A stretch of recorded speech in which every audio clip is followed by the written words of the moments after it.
Welcome to Brummieboaters Vlogmas.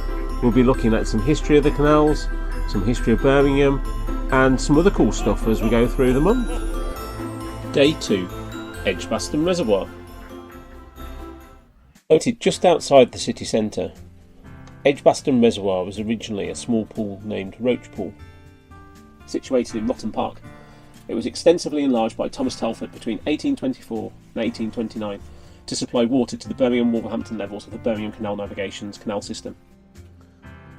So where does all the water come from that fills Edgbaston Reservoir? Well, just behind me over here is the inlet into the reservoir. The water comes underground from Oldbury and ends up here in Edgbaston and fills up the reservoir. So as we look over the reservoir and the Birmingham skyline behind me, there's a few things you may not know about the skyline behind me. So just over here we've got the tall tower there, which is the Waterworks Tower. That was one of the inspirations for Tolkien, his two towers. The other tower that inspired him is just over the skyline at the moment. You can just see it through the trees, and I'll try and zoom in and show you that later. Over here in the corner of the reservoir we've got the brand new Sea Cadet Centre, their boat station, and also next to that you see the gold roof. That's the Buddhist teaching centre and temple. And then we've got the skyline of the city across there as well. Just over in that corner of the reservoir you've got the old car park, and at one point Butlins used to own that land and it was used as an attraction. They even imported sand from Skegness to make it more like a beach, the true Birmingham beach. People used to come in on mostly Sundays, I believe it was, and from all over Birmingham, the wider region, to come down to Butlins. How amazing! Also just over here, I don't know whether you can see it by the flashing lights, there's a gatehouse. Just in front of that gatehouse is where Charles Blondin started his tightrope walk. Came across the reservoir all the way down to here.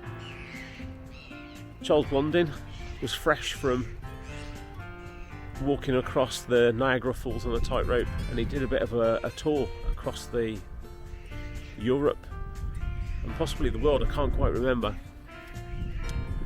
to show off his incredible skills.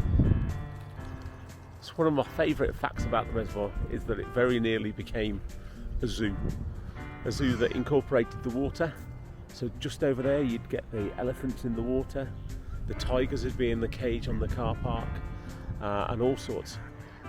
Be a very different place if there were wild animals in the reservoir. What would happen if an elephant escaped? Interestingly, there was a time when a monkey escaped as well, and that's a great little story. You want to look that up. So here we are on the other side of the reservoir, walking along the dam wall. It's a clay-built dam that drops off quite sharply on this side, just through the railings here. Squeeze through there. Can you see how steep that is? So this is a clay-built dam, and by its very nature, clay when it gets wet expands slightly and contracts when it dries out, and that contracting can lead to cracking, and luckily this is one of the last that hasn't failed, and I'm sure they monitor it because just over here they're building masses and masses of new houses down at the bottom of the dam wall.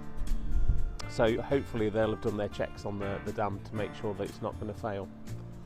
Fingers crossed. So we saw that on the other side of the reservoir the water comes in from Oldbury underground through a pipe, but where does it go once it's been stored in the reservoir and we need to use it in the canals?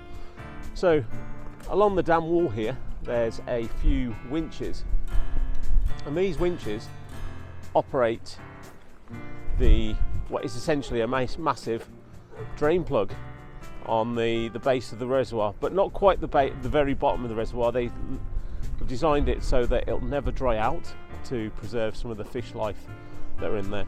And you can see the chain that leads down to the water. It's tight at the moment, which means that the drain plug is open and the water comes underneath the dam wall, down the side of the dam wall here, and down towards the canal at the base of the dam. Just over here you can see where there's a settling tank before the water goes into the canal. Of you may have noticed that there's 2 winches along the dam wall, and they're for 2 different pipes, one of which goes directly down to the canal at the bottom, and then the other stays at this level and tracks out